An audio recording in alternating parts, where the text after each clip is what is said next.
In today's video, we are in Belgium. And not just anywhere, we are in Liège, a city some say is charming and others say it looks like it lost a fight with an industrial revolution. But hey, we are not here to judge, we are here to eat. From legendary waffles to giant meatballs and of course the world's famous Belgian chocolate, we're trying it all. We'll explore the city, meet some locals and see if Liège can win us over, one bite at a time. Let's go! And here we are in what the Belgians told us is the most beautiful city of the country, Liège, right behind us. But actually it's also one of the closest, right behind the Belgian border and the easiest to reach. So today we're going to take in a full day of eating only Belgian highlights in this beautiful city. Let's go! Alright, so we've heard mixed things about Liège. Some say it's beautiful and others says it's, well, an acquired taste. But hey, beauty is in the eye of the beholder, right? And if there's one thing we can all agree on, it's that true beauty comes with whipped cream and powdered sugar. So for breakfast, we're starting with waffles and cake, because Belgium. Alright, we're here in Belgium, famous for waffles, but there's a special kind of waffle from this area, so we're gonna go and get some. Maybe with chocolate, I'm not sure.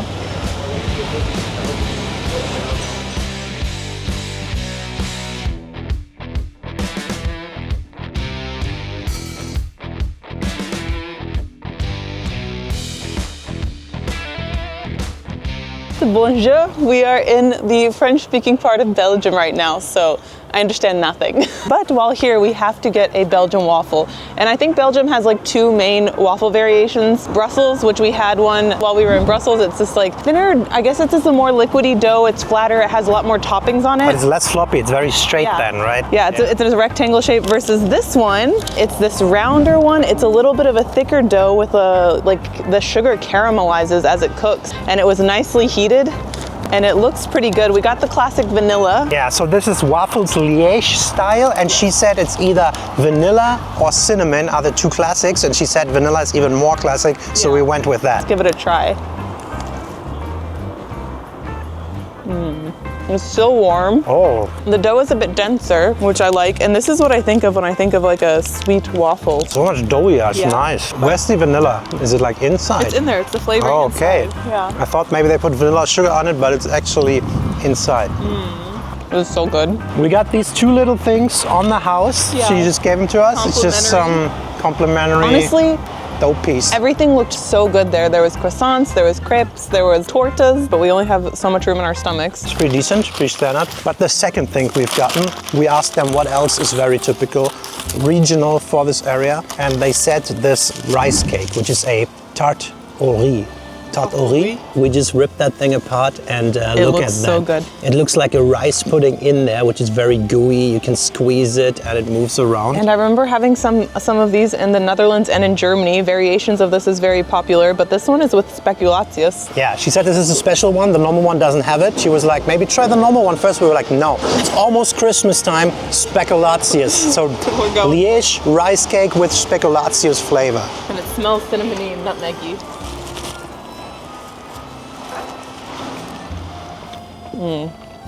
Wow, that tastes like Christmas. We have Müller Milchreis in Germany, these little from the refrigerator, these packs of Milky rice. It tastes like that, so I love it in cake form. It's nicely like flame topped, what do you call that? Like almost like a crème brûlée, yeah, brûlée on top. But the crust is still pretty thick and it tastes a lot like speculatius. Yeah. I love it. This is really good. I think it's even slightly better than the waffle, if I dare to say so. Oh no, you're trying to start fights in Belgium. A great start to this food tour. Can't wait to see what else we can eat. Yeah, let's go. Great breakfast. Time to walk it off and head deeper into the city center. So far, a lot of Liège looks like this, like very brown, gray buildings, kind of rugged, but also kind of cool. And it feels like Liège has a siesta time as well, because all the restaurants have like a afternoon pause, and so many of the shops do too. Yeah, and they close early, like at 1:30, 2 p.m. And the weather, the gray of the fall here in Europe just adds to the grayness feeling of the city. I don't know how to explain it properly. It's not the prettiest, but it's not ugly. There's a lot going on, and actually there are some very nice, impressive buildings here. like this one. I don't know if this is like the city hall or something. But one thing that I noticed is it's not fully pedestrian zone, although there is kind of a pedestrian zone, but then if you look in that direction, you have car parking right in the center, and you also have the train going through, and there's cars crossing, so it's kind of for pedestrians, but not fully. Surfside Poke Bowl. We saw a lot of African cuisine places here. There's kebab place, pita kebab, Aladdin 2, Anlu Palace Kebab. And then we have a Harmon shop, which looks very colorful as well. Lots of diverse food options here, but we are already looking for a big lunch and another staple of the country.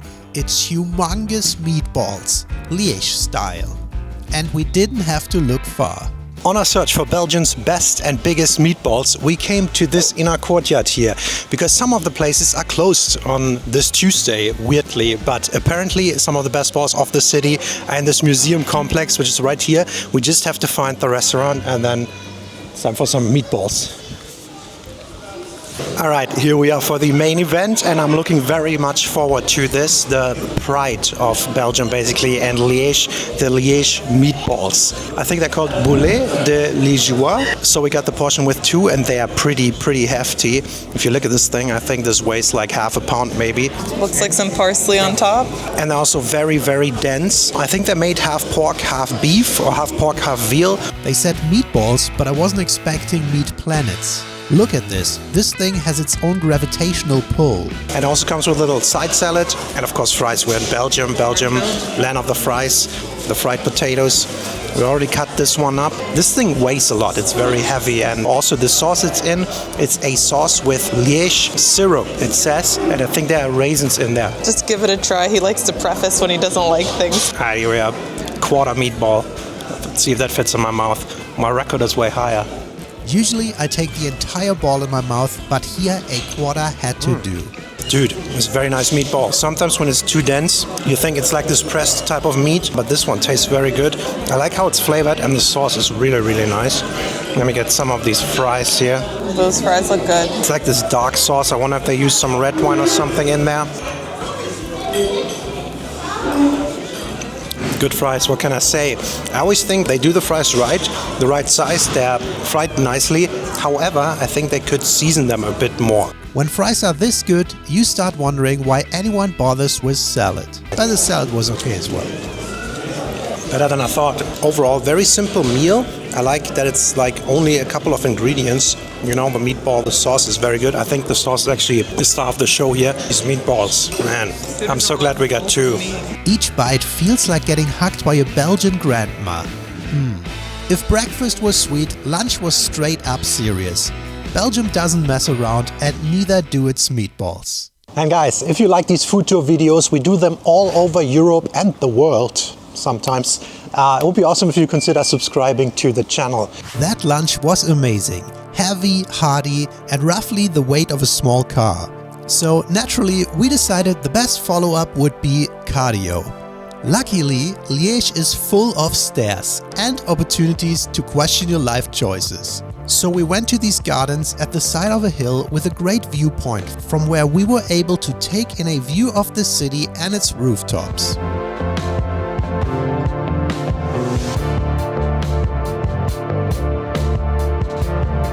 We made our way over through a very medieval-looking part of the city.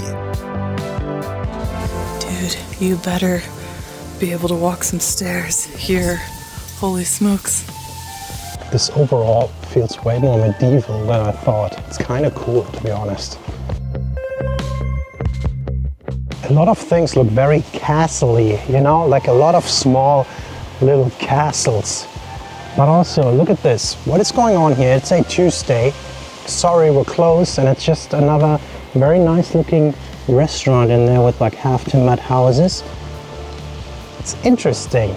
We had a weird experience in the Netherlands where we went on a Monday and everything was closed on a Monday, and I think a lot of things are open on a Sunday instead. So I don't know what the deal is with Belgium, if they have that same on a Monday or like Tuesday today, maybe. I don't know, a lot of things are closed on a Tuesday. And a Monday. And a Monday. And a Wednesday. A lot of them start on like Wednesday or Thursday. And our next stop the city's most famous landmark.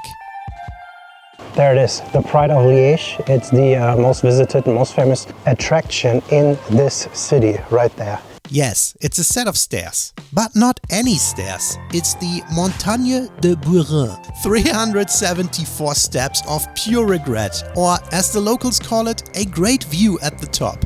Let's see if we survive. I can go up these stairs infinitively. You better be counting these steps because I lost count. You should count double. What if you live here? You're probably so fit. Well, we never leave the house. This is definitely burning off that waffle I ate. Maybe that's how they do it here. A waffle a day, but you also have to do these stairs. What if the only waffle stand in the entire city would be up there at the top? I think people would be eating less waffles then. At the top, you are rewarded with one bench and a very nice view of the city. You can see the river and also all these poor office workers in their exposed block building. This is what the streets look like up here, and there's another monument up a path, and you guessed it, up more stairs.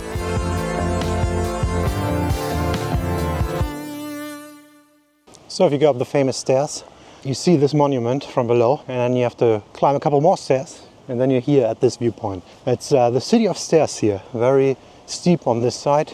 Yeah, I came in with the impression, because if you look on the internet, they say Liège is one of the ugliest cities in Belgium. But I think there are some pretty parts. Is it very industrial looking and like blocky? Sometimes. Yeah. But I also think it has some nice like older areas, and like this park is so nice. Yeah, definitely. I think what is fairly ugly is if you look down on the river. The river cuts through the city, which is always very nice, but they built a lot of these ugly block buildings along the river. They look like 1950s, 1960s, and I think that's what is not so pretty about the city. Yeah. It was actually fun coming up here, and you can slide down the stairs railing. After this sweat fest, Ich schwitze wie ein Schwein. we are in dire need of something sweet. So next on our food list, Belgian chocolate. This chocolatier had a very great looking selection of pralines, macaroons and even mochi. Very fancy.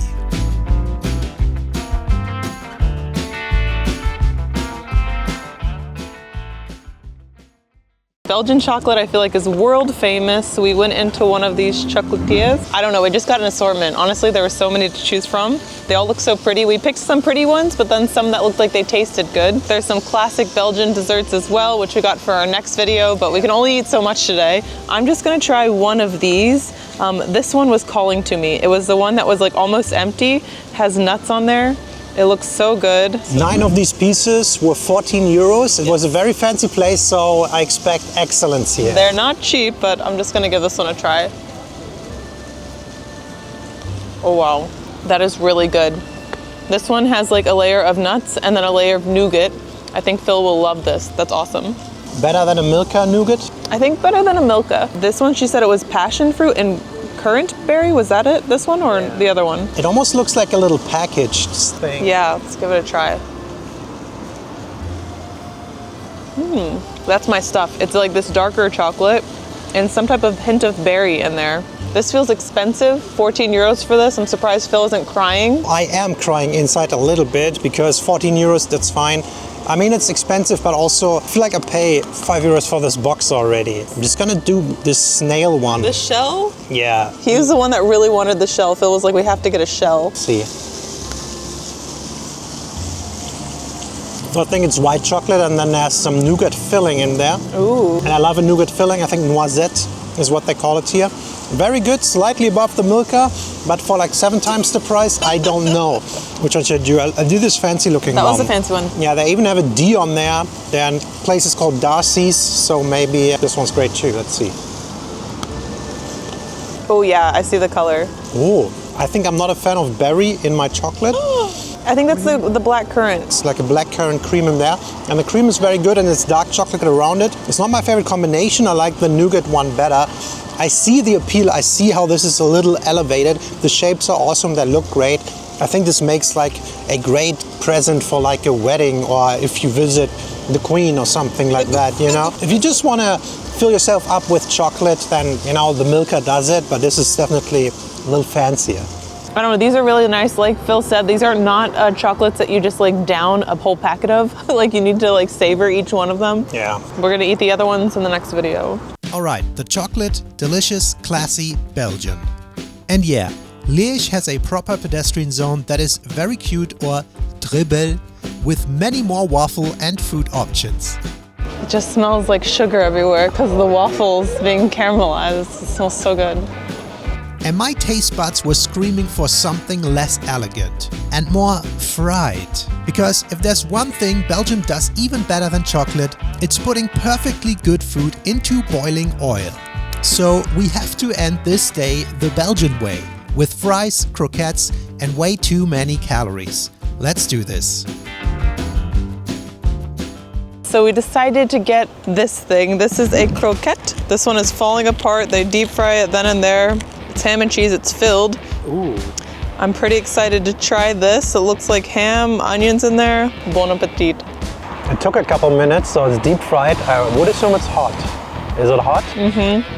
The onions are more like bigger than I expected. Fresh onion chunks, fresh ham chunks, deep fried. Dang, that's good. This is my stuff. That's very good. However, for €5, this thing is pretty small. It tastes really good. It's definitely a different cream than I expected. I thought it would be a little more cheesy. You can see the chunk of ham in there. Yeah, It's chunky. And this looks very similar to the stuff they have in the Netherlands, right? Yeah. And that's what I love about the Netherlands, all the fried food. And we cannot leave Belgium without trying their beautiful fries. Not French fries, Belgian fries. And what is very specific to Belgium, I think, is these cones it comes in. I kind of like it. Feels like a little more treat. Like I'm a little student going to school, get a little treat. We even saw a girl walking up the stairs just now with a whole big one of those. The big downside you notice very quickly though, there's no way to put these things down somewhere. There's a big selection of sauces which I really appreciate. In Germany often it's ketchup or mayonnaise, and one of the best ones she said that is mayonnaise based is samurai sauce. Samurai sauce. And it's this orange spicy mayo, and she's like, be careful, it's very spicy. And I'm like, well, they're in Belgium, so how spicy can it be? Not that spicy. But let me see, it tastes very good, the sauce. Freshly deep fried. Yeah? So good. I think they are better than the ones we had on the side with the meatballs. Although the meatballs, definitely a highlight of the day. Again, on the little bit thicker side. I think this is very common for Belgium, that they have the thicker French fries. And like I said earlier, very basic seasoning, just a little bit of salt, and then the big flavor punch comes from the different sauces you can choose. I feel like you can't go to Belgium without trying some fries or eating some fries. It's like going to the Netherlands. I always have to have a bitterballen. Here I always have to have fries. I want to give that croquette a try. Oh, this sauce is amazing. So this is 100% my type of sauce. A little bit of spice, mayonnaise base, perfect with fries. The croquette is very different to any croquette we had in the Netherlands though. If we battle the Belgian croquette with the Dutch bitterballen, I think the bitterballen is slightly better. Yeah. However, those fries, they're really good. These fries are awesome.